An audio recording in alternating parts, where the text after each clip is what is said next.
فد واحد يبيع دجاج بمدينة، جاء واحد قال له عمي عندي هاي دجاجة مذبوحة بلكي تنظف لي إياها وشي. قال له يا عمي ما يخالف جيبها نظف لك إياها، أنت روح فد ربع ساعة وتعال تلقيها جاهزة. راح صاحبنا أبو الدجاجة، هالأثناء اجى قاضي المدينة. طب القاضي وقف يوم أبو الدجاج قال له أريد أن دجاجة أنا اليوم مشتهي دجاج. قاضي قال له ما عندي، عفوا أبو الدجاج قال له ما عندي. القاضي قال له أنا مشتهي دجاجة، قال له أنا ما عندي ما أملك إلا دجاجة وحدة، وهاي الدجاجة الوحدة مو إلي.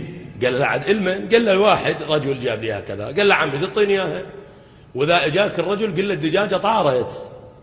قال له شلون أقول له طارت؟ قال له ما لك شغل، وأنت لا قلت له طارت وراح يصير مشادات بيناتكم، بالتالي انتوا المن راح تجون يمي، أنا بعدين أسألتك من عندها ما لك شغلة. طاد دجاجة، اجى الرجل صاحب الدجاجة، أبويا وين دجاجتي باختصار؟ قال له خذاها، قال له طارت. شلون ما شلون؟ قال له يلا مشينا للقاضي خلينا نروح نتخاصم. طلعوا يريدون يروحوا للقاضي، لقوا اثنين يتعاركون بالشارع. صاحبنا أبو الدجاج شالت الغيرة، صار حاجوز بيناتهم يفاكك بيناتهم، يدفع هذا ويرد ذاك، واحد يهودي وواحد مسلم. ما أعرف شلون بالغلط صاحبنا أبو الدجاج جاي حاجوز طفر أصبعه بعين اليهودي، فقع عين اليهودي، فقس عين يعني قولتنا بالعراق، فقع عين اليهودي. صارت عليه الدعوة بدعوتين صاحبنا أبو الدجاج، واحدة الدجاجة والثانية فقس عين اليهودي. صاحوا هذا فقس عين اليهودي، لزموه حرامي ما حرامي، فلت من عندهم شرد صاحبنا أبو الدجاج. وصل لي قال له جامع، طب الجامع صعد بالدرج ما أعرف إيش، وصل للمئذن لحقته الوادم، طفر من فوق الجامع يريد ينزل للقاع، لأن هذا شايب جوا، نام على قلب الشايب، كتل الشايب. كم دعوة صار 3 شلبوا بي ودوا علما لصويحبة للقاضي. طببوا على القاضي قال له ها سويت انت؟ ما سويت. قال له والله سيدي طلايب صارت وراك. قال له يلا خلينا نسولف، جيب الدعوة الأولى. أبو الدجاج ابوي انت شو تريد؟ قال له هذا اعطيته دجاجة مذبوحة، قلت له سوي لي اياها ونظف لي اياها، جيت لني قال لي الدجاجة طارت. صفن القاضي قال له انت مو مسلم؟ قال له نعم انا مسلم. قارئ قرآن؟ قال له لا والله قارئ قرآن. قال له اما قرأت قوله تعالى يحيي العظام وهي رميم؟ قال له ايه قريته. قال له اذا ما تصدق الدجاجة طارت يعني انت كافر، نذبك بالسجن.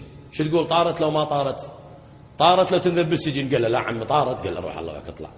خو هاي اول واحدة خلصت.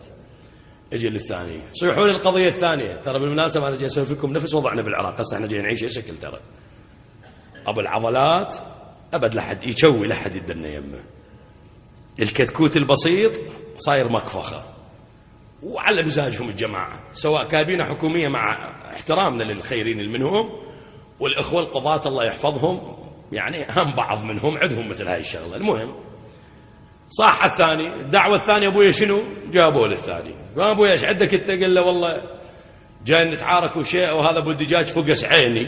قال له أنت شنو دينك؟ قال له أنا يهودي. قال له دية اليهودي على المسلم يفترض الاثنين، مو 2 بواحدة، واحدة من المسلم 2 من عندك. إذن بالحالة تدري شو نسوي احنا؟ قال للقاضي شو نسوي؟ قال له يجي المسلم يفقس عينك الثانية حتى تتفقس عين واحدة من عنده. تقبل يفقس عينك الثانية؟ قال له لا عمي بطلت، خلي لي سالم على واحدة. بطلت. هاي الثانية هم طمطمت. اجي علما لتشيت من الجامع وقتل أبوه. قال له انت ايش عندك؟ قال له هذا طفر من الجامع وأبوه جوا وقتله. قال له بسيطة، روح انت اصعد فوق الجامع وهو راح يوقف جوا وتشيت عليه وقتله. قال له لنفترض تحرك يمنا يسرى وقعت انا شلون اموت؟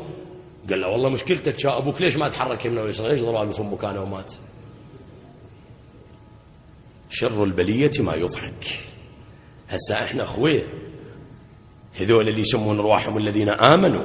الان اعسر مسألة عندك بالعراق، خصوصا ببلدنا بلد الخير والبركة، اصعب مسألة عندك ما تحتاج غير قاضي مثل هذا ودجاجة، قاضي ودجاجة.